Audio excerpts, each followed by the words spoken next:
Graça e paz, meus irmãos. Vamos estudar hoje a nossa última lição desse tema tão grande, salvação, a doutrina da salvação. E eu quero, nessa aula, tratar com vocês sobre os resultados da salvação. O que significa sermos salvos em Cristo Jesus no nosso dia a dia, como a salvação em Cristo faz diferença na nossa vida. Antes de começarmos, eu tenho um aviso e quero também fazer uma oração. O aviso é que semana que vem já iniciaremos o segundo semestre da nossa EBD. Teremos duas classes, uma geral para toda a igreja, onde nós estudaremos as marcas de uma igreja saudável, e uma segunda classe, uma segunda turma, tratando ali da preparação para oficiais, diáconos e presbíteros.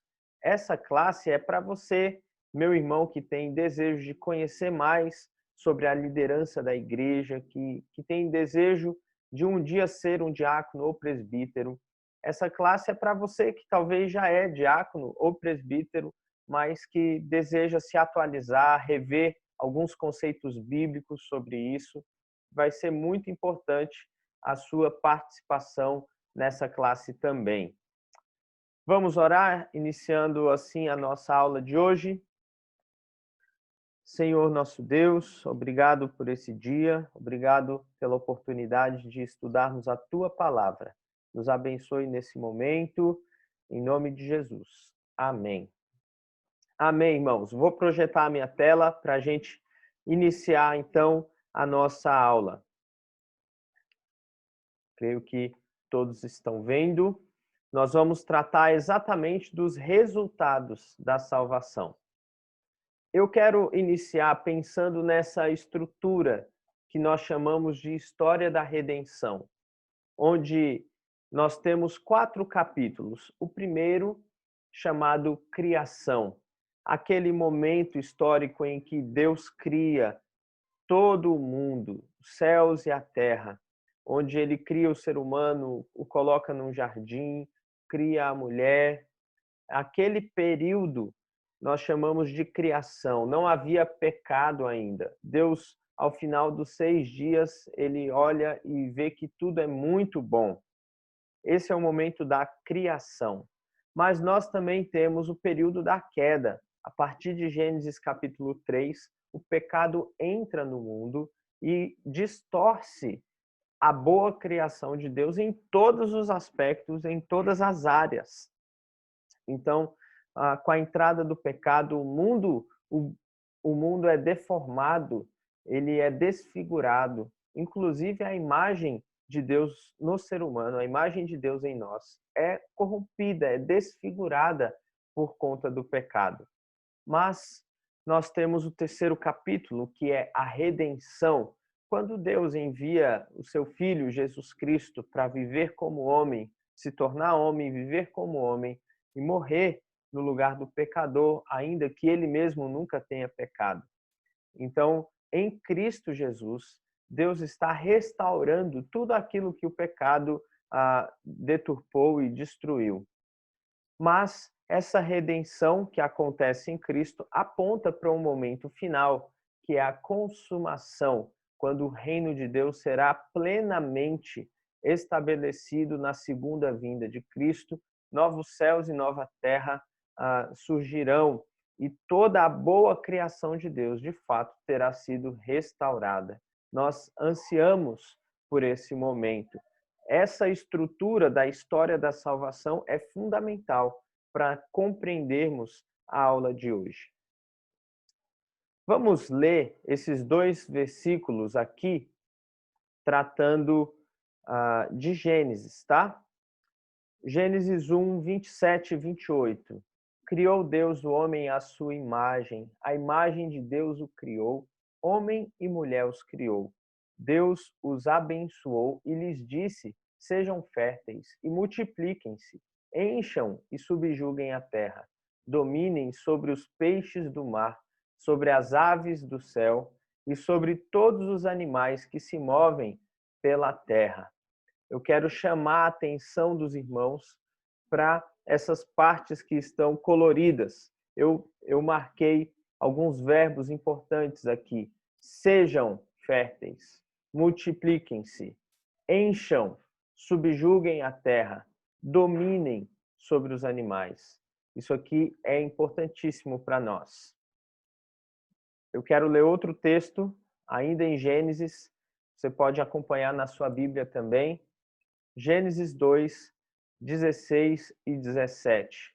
E o Senhor Deus ordenou ao homem: coma livremente de qualquer árvore do jardim, mas não coma da árvore do conhecimento do bem e do mal, porque no dia em que dela comer, certamente você morrerá. Então, nós temos nesses dois trechos da palavra de Deus que lemos algumas ordens de Deus para o ser humano, para a sua criação ali no início.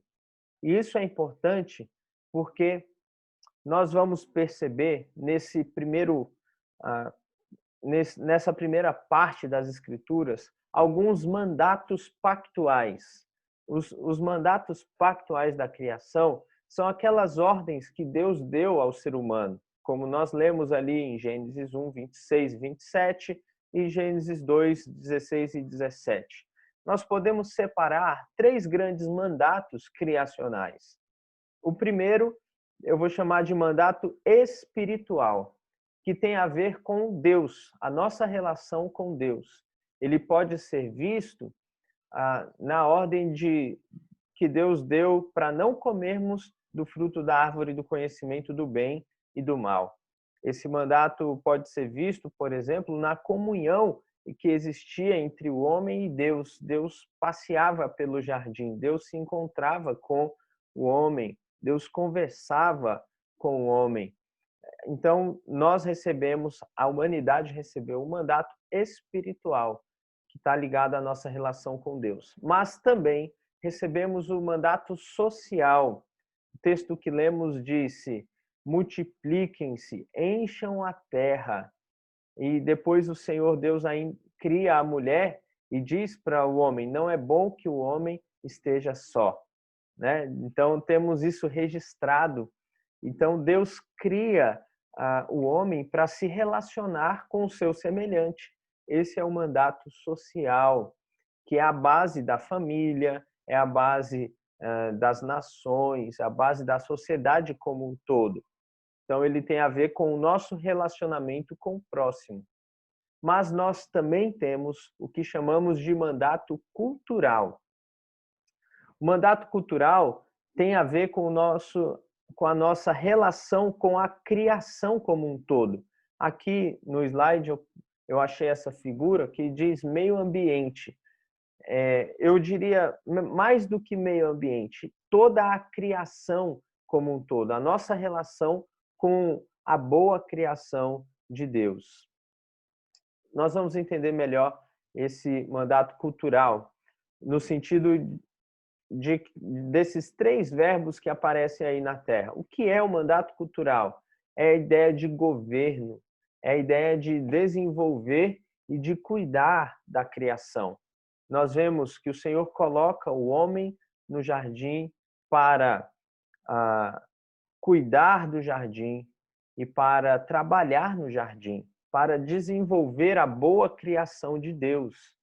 E isso envolve, pensando em algumas áreas da vida, isso envolve questão política, questão econômica, questões educacionais, a arte em si. Eu poderia colocar outras áreas da vida que são desenvolvidas, né, a partir do mandato cultural. Então, nós temos esses três mandatos de Deus na criação: o mandato espiritual, o mandato social e o mandato cultural, que é essa relação que temos com a criação, cuidando da criação, governando a criação e desenvolvendo a boa criação de Deus. Isso tudo nós estamos falando num contexto antes da queda. Mas e depois da queda? Como é que isso fica? Então veja aí, nós temos essa figura em que o círculo vermelho, que é o central, tem a ver com a nossa relação com Deus. Depois, o círculo verde tem a ver com a nossa relação com o próximo. E, por fim, o círculo azul, que tem a ver com a nossa criação, a nossa relação, melhor dizendo, com a criação. Isso é muito importante, porque o pecado atinge cada uma dessas relações. O pecado, lá em Gênesis 3, abre a sua Bíblia lá, atingiu, em primeiro lugar, a nossa relação com Deus. Vamos dar uma lida nesse texto? Gênesis 3, para considerarmos o que o pecado, como o pecado afeta a nossa relação com Deus. Nós não vamos nos aprofundar nisso porque já trabalhamos essa questão ao longo do semestre. Verso 8, verso 7. Abriram-se então os olhos de ambos e, percebendo que estavam nus, coseram folhas de figueira e fizeram cintas para si. Quando ouviram a voz do Senhor Deus, que andava no jardim pela virada do dia, esconderam-se da presença do Senhor Deus, o homem e sua mulher, por entre as árvores do jardim. Então chamou o Senhor Deus ao homem e lhe perguntou: onde estás? Ele respondeu: ouvi tua voz no jardim, e porque estava nu, tive medo e me escondi. Aqui começa todo o problema da humanidade. Todos os nossos problemas têm a ver, em primeiro lugar, com a nossa relação com Deus. Ela é a parte central, essencial. Ela influencia todas as outras relações que temos na vida. Então, o pecado entra no mundo e afeta a nossa relação com Deus, mas afeta também a nossa relação com o próximo. O homem coloca a culpa do pecado na mulher, não é? E ele diz: Deus, foi a mulher que o Senhor me deu. Ela comeu e me deu, e eu comi também. A culpa é dela, a culpa é da mulher, né? O homem falha no seu papel de líder da sua casa com omissão.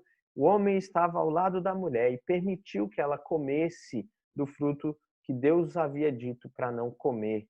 Aqui já há um problema na relação com o próximo. Nós vemos, se avançarmos um capítulo, irmos para Gênesis 4, nós temos o relato ali do primeiro assassinato na história da humanidade, onde Caim matou Abel porque a oferta de Abel foi aceita pelo Senhor e a dele foi rejeitada. Então Caim se enche de ira, de raiva, de inveja e acaba matando o seu irmão. Então nós vemos que a relação com o próximo foi afetada também pelo pecado.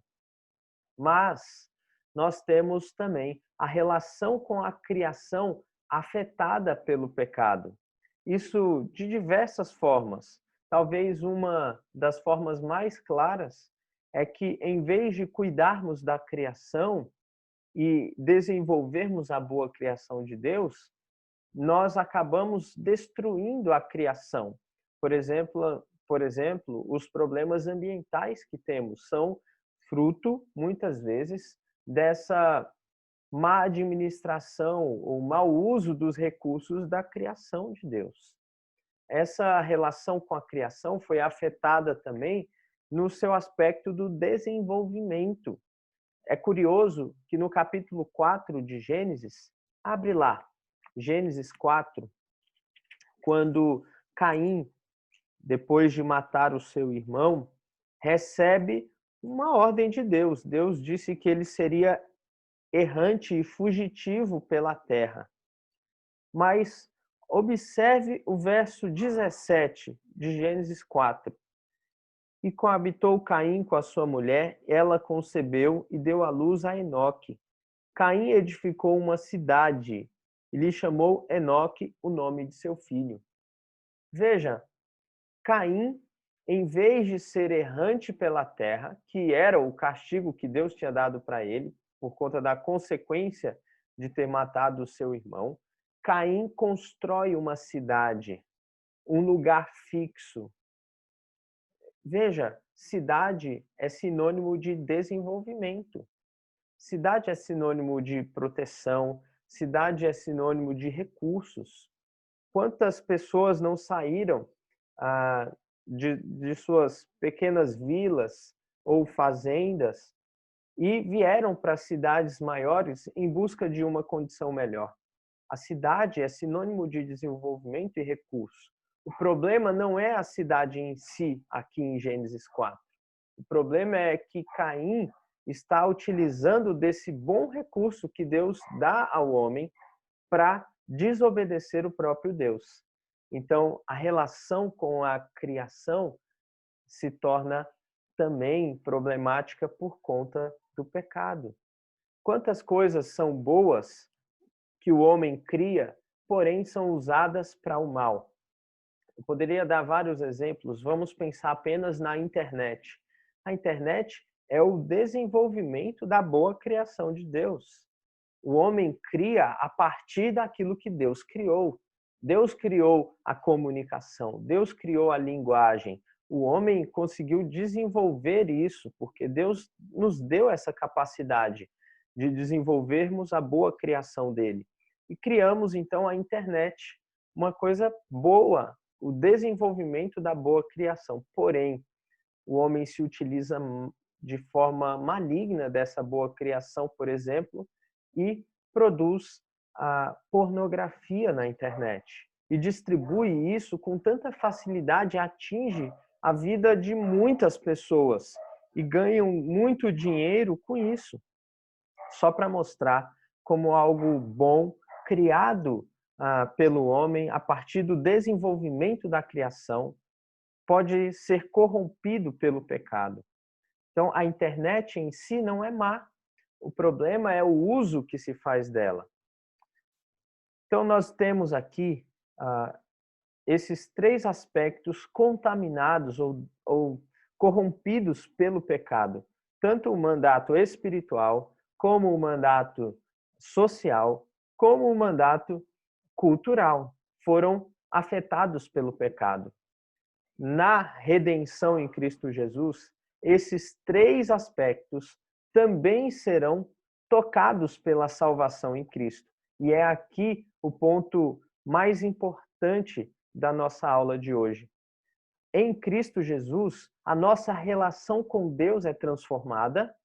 Em Cristo Jesus, a nossa relação com o próximo é transformada.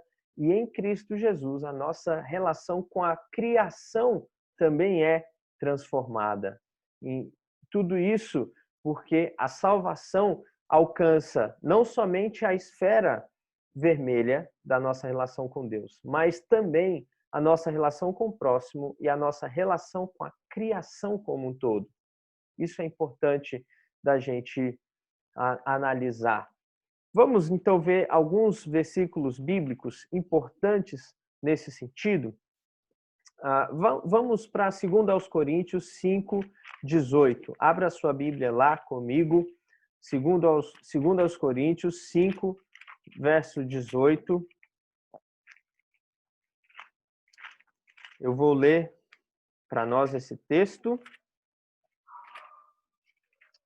que diz assim: Ora, tudo provém de Deus, que nos reconciliou consigo mesmo por meio de Cristo e nos deu o ministério da reconciliação. Aqui nós vemos esse versículo falando da reconciliação que temos em Cristo Jesus com Deus. Ora, se ele nos reconciliou, é porque nós estávamos separados de Deus. A relação havia sido rompida por conta do pecado. Mas em Cristo, nós temos de novo comunhão com Deus. Então, a relação com Deus foi, por assim dizer, foi redimida, foi restaurada. Vamos para 1 João 3:9. Poderia ler outros textos de 1 João, mas esse texto é muito importante. 1 João 3:11, perdão. 1 João 3:11 diz assim: Porque a mensagem que ouvistes desde o princípio é esta, que nos amemos uns aos outros. Aqui nós vemos a salvação tocando a nossa relação com o próximo.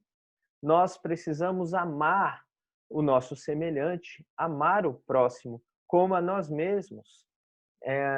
Nós temos no Novo Testamento mais de 25 mandamentos de mutualidade, que são aqueles mandamentos de uns aos outros. Amai-vos uns aos outros, chorai com os que choram, se alegrai com os que se alegram, cuidem uns dos outros, suportem as cargas uns dos outros, e mandamentos desse tipo, onde vivenciamos o cuidado e o amor em relação ao próximo.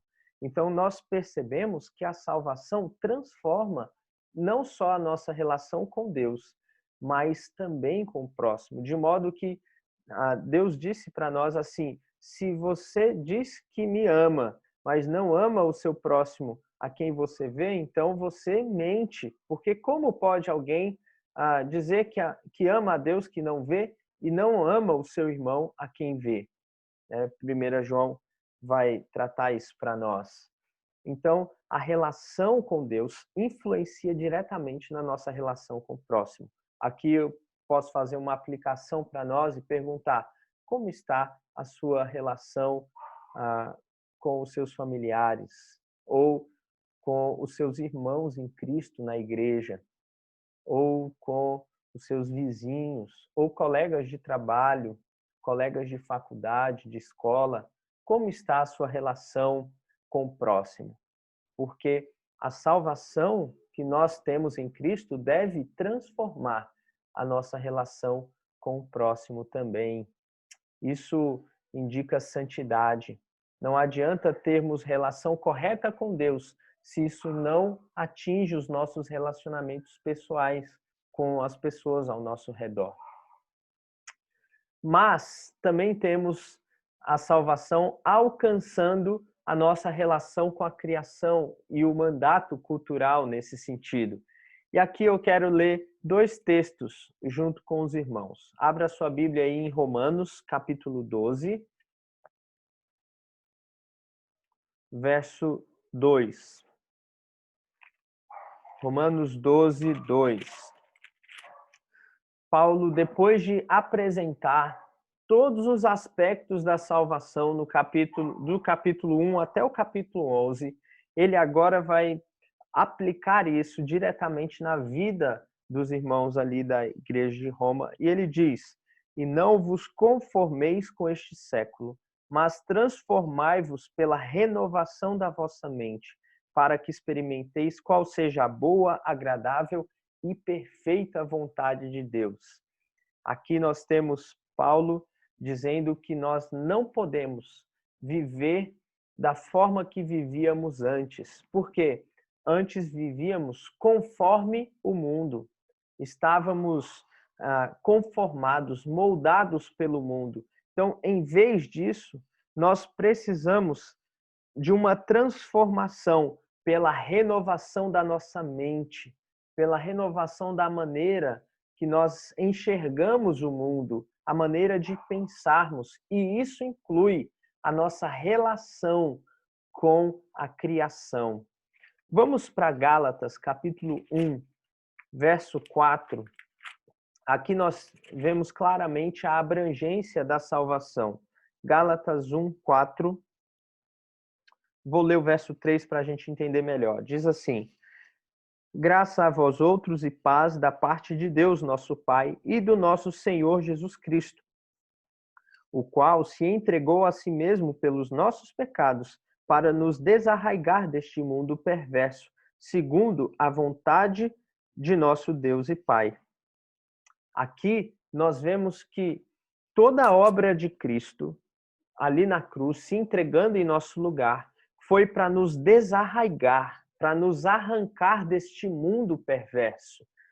E esse mundo perverso, nós precisamos entender que é a deturpação da boa criação de Deus, no sentido de um sistema que é criado pelo homem, que é contrário a Deus. É o que Agostinho chamava de cidade dos homens. Agostinho ensinou isso.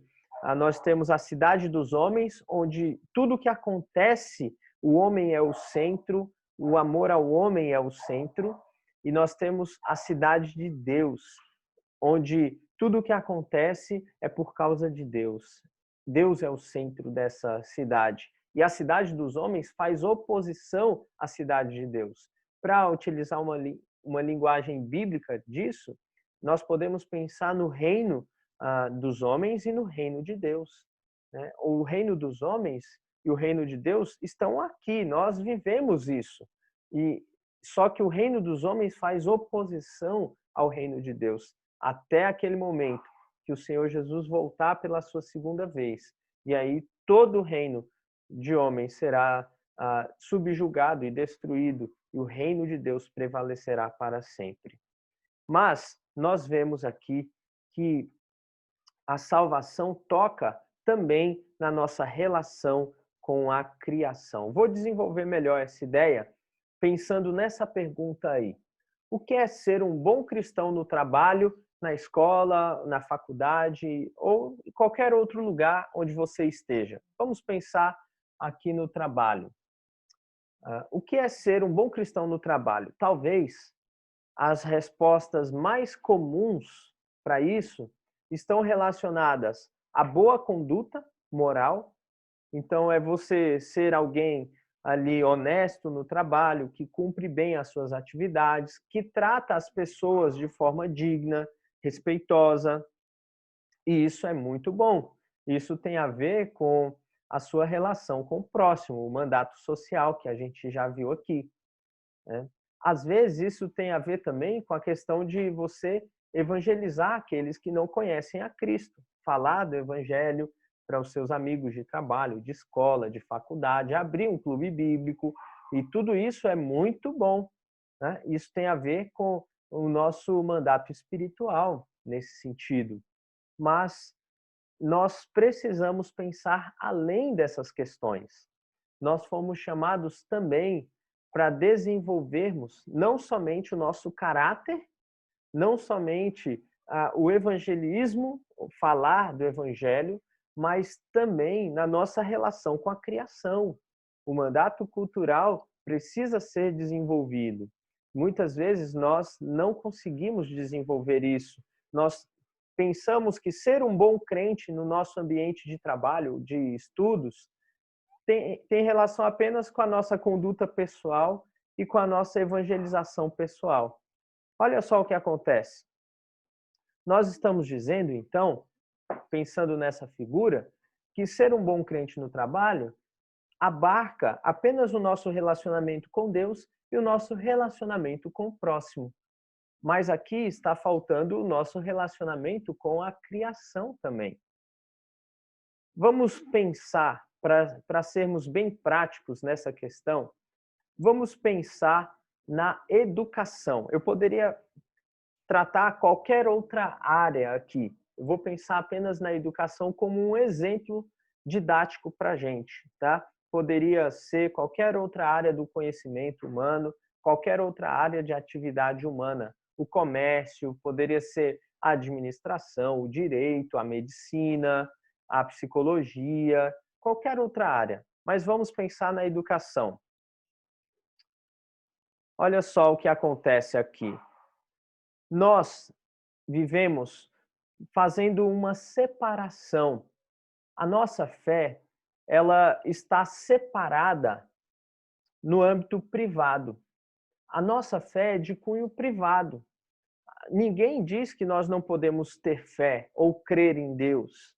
Nós somos livres, temos liberdade religiosa no nosso país, mas essa liberdade está relacionada ao privado, a questões pessoais. Cada um tem a sua fé.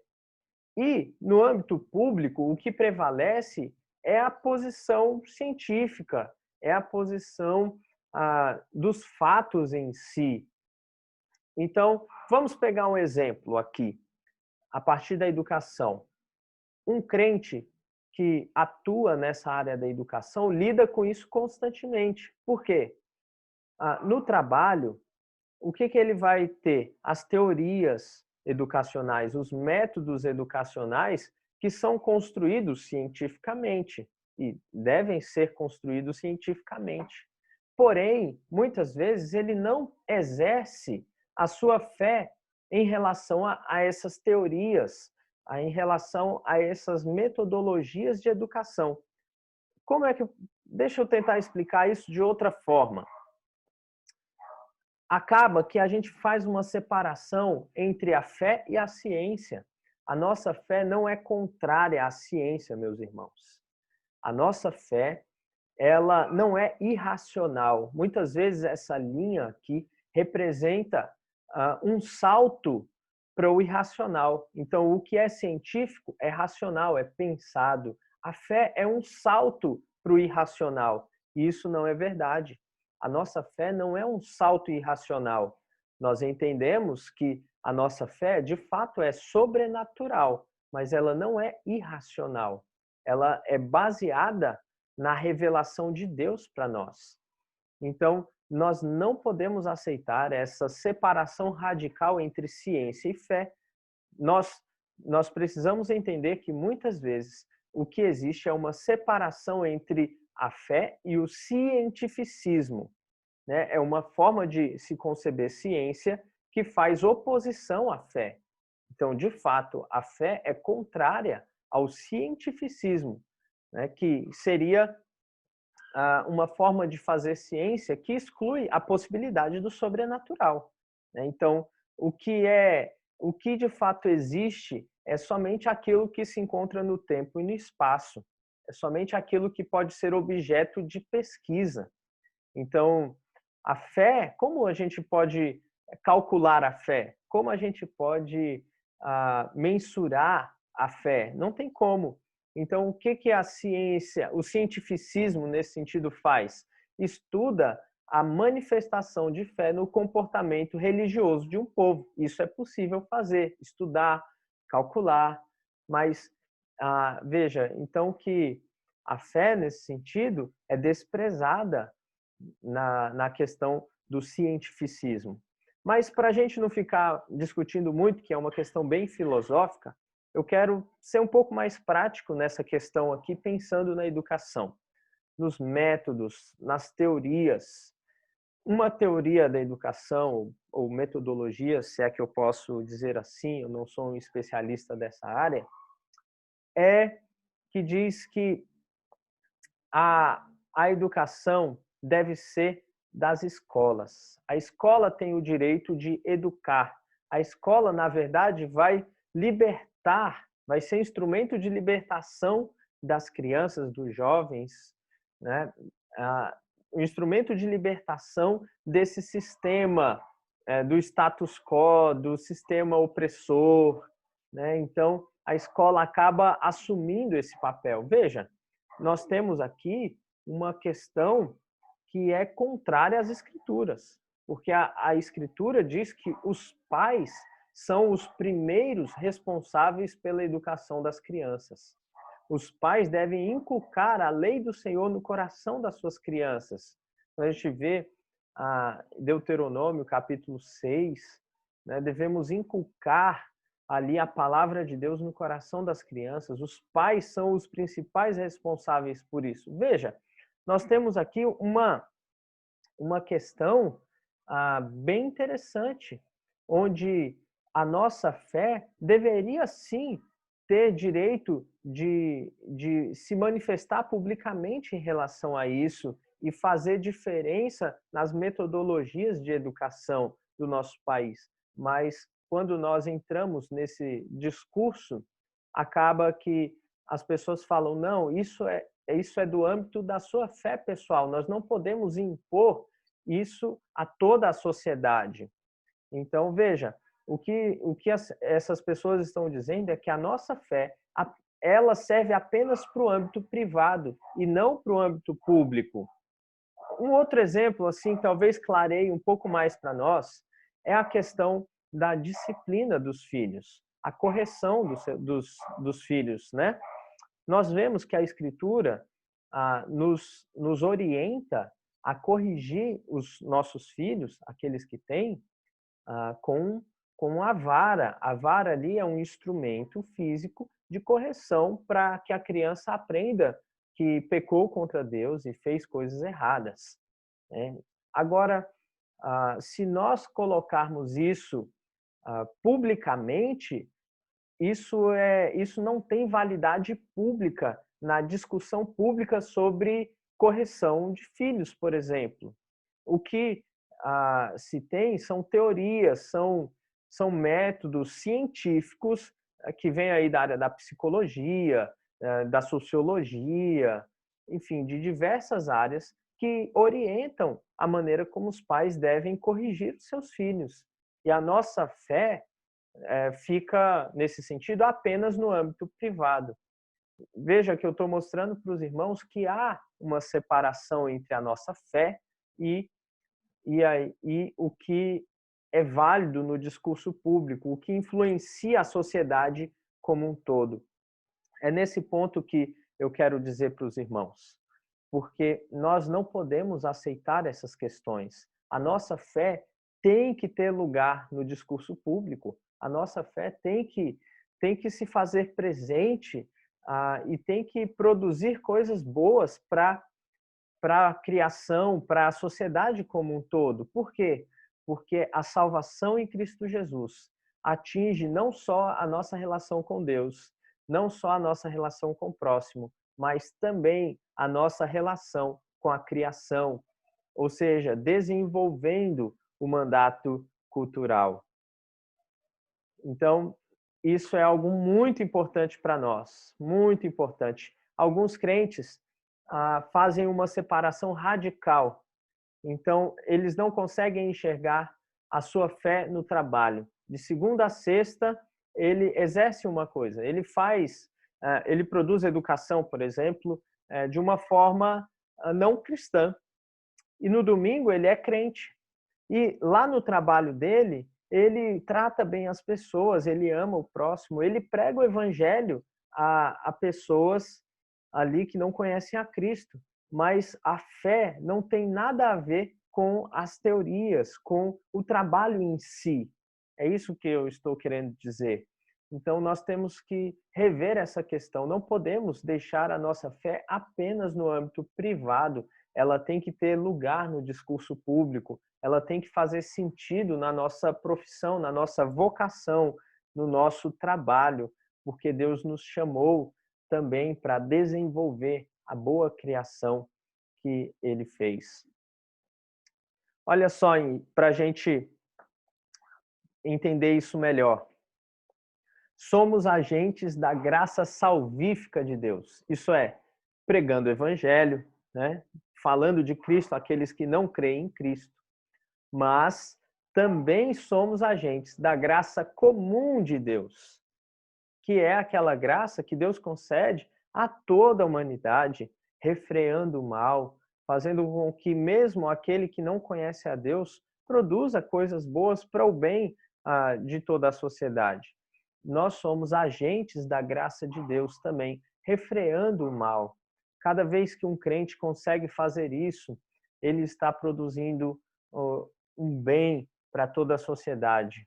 Então, nós precisamos pensar nisso. E como nós somos agentes da graça comum de Deus? Obedecendo o mandato cultural, obedecendo a Deus na nossa vocação, no nosso trabalho, exercendo os dons que Deus nos deu, também em benefício da sociedade. Se você, por exemplo, é um advogado, que você pense o direito a partir de uma cosmovisão bíblica e produza teorias do direito que sejam mais justas, mais adequadas. Se você é da área da administração, da economia, você pense nessa área do saber com uma cosmovisão bíblica, com uma cosmovisão cristã, uma maneira de enxergar o mundo a partir da relação correta com Deus, a partir da relação correta com o próximo. Então, nós somos agentes da graça comum de Deus no mundo. Então, irmãos, encerrando aqui a nossa aula nesse sentido, resumindo para os irmãos, nós temos aí um papel muito importante. Não podemos ficar restritos, deixar que a salvação toque apenas a nossa relação com Deus ou a nossa relação com o próximo. Podemos ampliar isso, permitir que a salvação atinja também a nossa relação com a boa criação de Deus.